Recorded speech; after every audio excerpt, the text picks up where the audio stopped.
Hello friends, welcome to IIM Ponni. இன்றைக்கி ரவா கிச்சடி எப்படி பண்ணுறதுன்னு பார்க்கலாம். இதுக்கு நான் 2.5 கப் ரவா எடுத்திருக்கேன். அது நல்லா ஃபஸ்ட்டு ட்ரையாக வறுத்துக்கலாம். நல்லா வறுத்ததுக்கு அப்புறமா அதை எடுத்து வச்சுட்டு ஒரு பிளேட்டில் மாற்றி வச்சுக்கலாம்.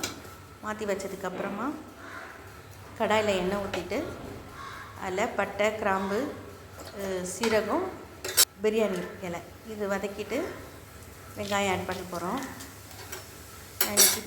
இதில் வெஜிடபிள்ஸ் நான் பீன்ஸு, கேரட் போட்டிருக்கேன். பட்டாணி கூட ஆட் பண்ணலாங்க. இப்போ வெங்காயம் வதக்கிட்டு வெங்காயம், பச்சை மிளகாய் ரெண்டு சேர்த்து போட்டுட்டேன்.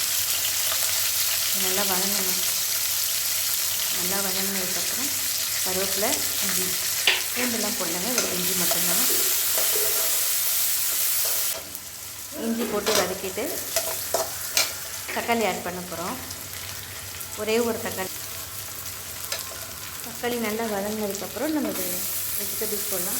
நான் ஒன்றாவே வதக்கிடுவேன். அப்படியே வெஜிடபிள்ஸ் வெறும் பீன்ஸ், கேரட் மட்டும்தான் போட்டுருக்கேன். பீன்ஸ், கேரட் ஆட் பண்ணி அது கொஞ்சம் நல்லா வதங்கினதுக்கப்புறமா நம்ம தேவையான அளவு தண்ணி ஊற்றணும். ஒரு டம்ளருக்கு 3 டம்ளர் தண்ணி. 2 டம்ளருக்கு 7 டம்ளர் வரும். நான் 8 டம்ளர் தண்ணி ஊற்றிருக்கேன். தண்ணி ஊற்றி நல்லா கொதிக்க விடணும். கொஞ்சம் காய் ஒரு அரை வேக்காடு வெந்ததுக்கப்புறமா நம்ம ரவை ஆட் பண்ணலாம். மூடி வச்சு வேக வைக்கணும். மூடி வச்சு தான் வேக வைக்க போகிறேன். தண்ணி ஆட் பண்ணிவிட்டு அடுத்த ஸ்டெப் பண்ணி பார்க்கலாம்.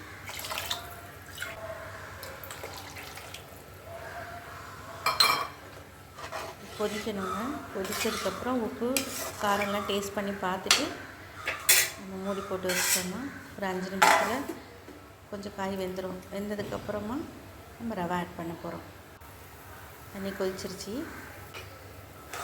காய் வெந்துருச்சு. இப்போ ரவை ஆட் பண்ணுறோம். ரவை ஆட் பண்ணி நல்லா கிளறிட்டு கொஞ்சம் மூடி வச்சோன்னா நல்லா வெந்துடுங்க. ஒரு 5 மினிட்ஸ் தான் வேக வச்சா போதும்.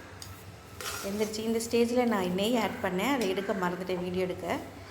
இதான் லைக் பண்ணி